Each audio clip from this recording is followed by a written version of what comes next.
Bienvenue à toutes et à tous. Aujourd'hui, on va s'intéresser à un film qui ne laisse pas indifférent, où le cinéma prend le pouvoir sur l'histoire. Oui, on parle bien d'Inglourious Basterds de Quentin Tarantino, un film audacieux, c'est le moins qu'on puisse dire. Tout à fait. Alors on va explorer ça en s'appuyant sur, disons, une critique écrite juste après sa présentation à Cannes, et puis une analyse un peu plus générale. L'idée, c'est de comprendre ce qui le rend si spécial. Son style, bien sûr, mais aussi cette narration assez controversée et comment il a été reçu au début. Commençons par ça, justement. La réception initiale, ou plutôt les attentes. Il y avait un sacré décalage, non? Ah oui, Le marketing était très clair. Brad Pitt, les Bastards, on va scalper du nazi. On nous vendait presque un film d'action pur et dur. c'est ça. Et puis, paf, à Cannes surtout, on découvre un film très très bavard. Un talkie, comme disait la critique. Exactement. Très peu d'action finalement. Moins de 10-15 minutes sur la version longue de Cannes qui faisait presque 2h40. Incroyable. Et du coup, ça a changé la perspective. D'autres personnages prenaient une importance énorme. Tout à fait. Christophe Valls, bien sûr, mais aussi Mélanie Laurent, Diane Kruger.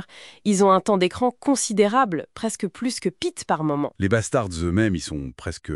comment dire? Un peu comme un Deus Ex Machina, oui. Ils interviennent de façon décisive, mais ne sont pas toujours au centre de l'intrigue qui se noue.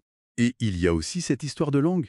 Énormément d'Allemands et de Français. Environ 70%, oui. C'était un pari pour un film américain de cette ampleur. Fallait oser. Mais bon, malgré cette surprise sur la forme, on reconnaît quand même tout de suite la patte Tarantino. Qu'est-ce qui crie Tarantino ici pour vous? Oh, beaucoup de choses. D'abord, les dialogues. Toujours aussi longs, ciselés, bourrés de références. Et créateur de tension, c'est fou comme il fait monter la pression juste avec des mots. Voilà. Ensuite, le mélange des genres. C'est un film de guerre, mais aussi un western spaghetti par moment, un thriller, une comédie noire. La violence aussi, très stylisée. Oui, graphique. Parfois choquante, mais toujours intégrée à son récit, à son style, et puis l'intertextualité, bien sûr. Les clins d'œil constants à d'autres films. Et au cœur de tout ça, il y a ces deux intrigues qui s'entrecroisent. C'est ça. D'un côté, la mission vengeresse assez brutale des Bastards, menée par Aldo Raine, Le personnage de Brad Pitt, oh oui, et de l'autre, l'histoire de Shosanna Dreyfus.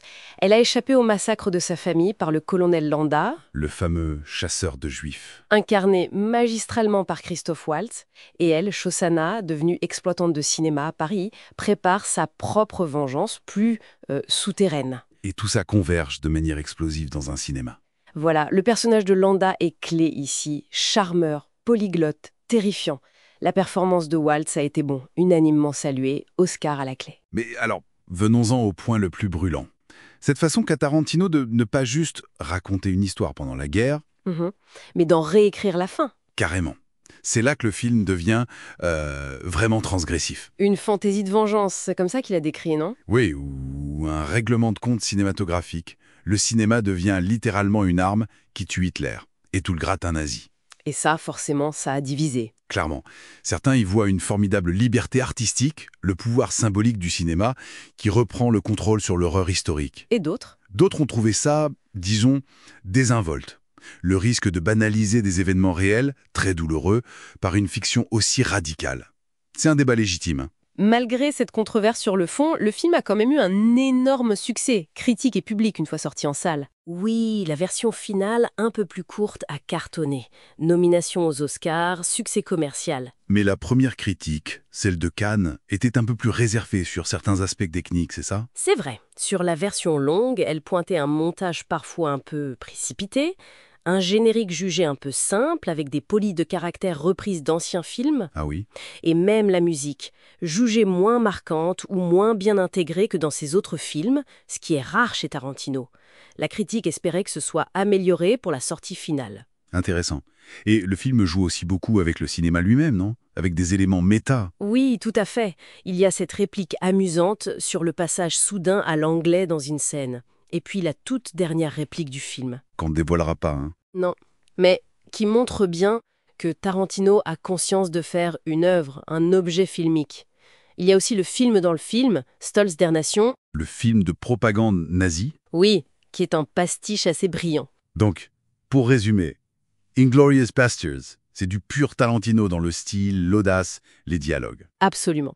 Le mélange des genres, la violence stylisée, l'humour noir, tout y est. Mais ce qui le rend vraiment unique, c'est cette réécriture frontale de l'histoire. cette vengeance par le cinéma. C'est ça. Une œuvre qui est à la fois jubilatoire, provocatrice, et qui mélange tension et éclat de rire ou de violence. Un film riche, donc, qui divertit autant qu'il fait réfléchir, et qui nous laisse peut-être avec cette question.